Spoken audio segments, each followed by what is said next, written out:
I hadn't really intended to speak at this food for thought session, but it occurred to me that what these two people were going to talk about was mainly going to be about prices and economics, and I wanted to make sure we introduced a little bit other thought into the whole idea of exporting energy. One of the things, it just was not very many years ago, as you heard from both individuals, where there was a big push in Congress to drill, baby, drill, because we needed energy security and energy independence. Well, now these same pundits that are talking about how much oil we have when they didn't know it 5 or 6 years ago are using the same issues in Congress to drill, baby, drill, but it's all now about exports and profits. It's unclear to us for many of the same reasons that John mentioned whether we're truly independent yet and how long some of this new drilling boom will last. A lot of the current theory you read about in the papers is that by exporting oil and gas, we'll keep the drilling rigs drilling, which will keep the energy costs low. But it's really only if you think about that in the short term. How long term is it going to keep the energy costs low, and how much do we want to continue with this?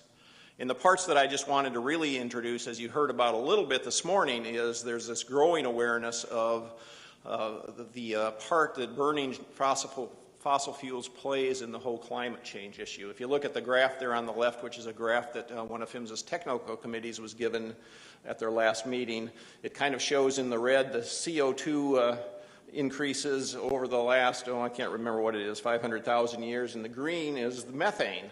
And you can see just in the very recent past, both of those have shot up. So I think it's pretty clear now that human use of fossil fuels is affecting the climate. And that's something that isn't put into a lot of these discussions about exporting our energy. This is another picture that was used at the PHMSA recent technical committee meeting. And if you look at the United States and Western Europe, you can see this basically shows lights at night. So you see who's using power for the most part. If you look at the Far East, China, India, Malaysia, those areas, not quite as lit up, but they have way more populations than we have in Western Europe or the U.S. So a lot of what we're talking about when we're talking about exporting both gas and oil is lighting up the rest of the world. And how much wisdom is there in that if lighting it up is going to cause global climate change to increase?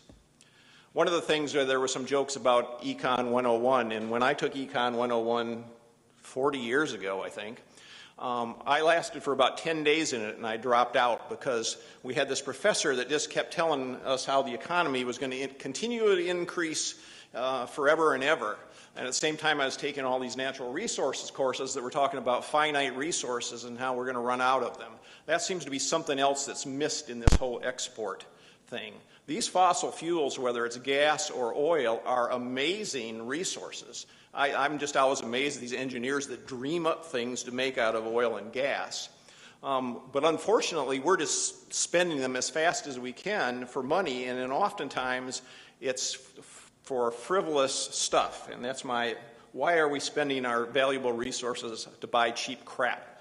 And a lot of it, what goes on, and John was talking about it, is we're exporting it to countries that can produce cheap crap cheaper than we can here, and then they send it back to us and sell it to us. So it's also about jobs in the economy from that standpoint. So I just wanted to introduce those ideas, and we have time for maybe 1 or 2 questions if I have anybody in the back of the room with the microphones. And there they go, scrambling. Anybody have any questions for any of the panelists up here, or are we ready to move on? There's one up front over here.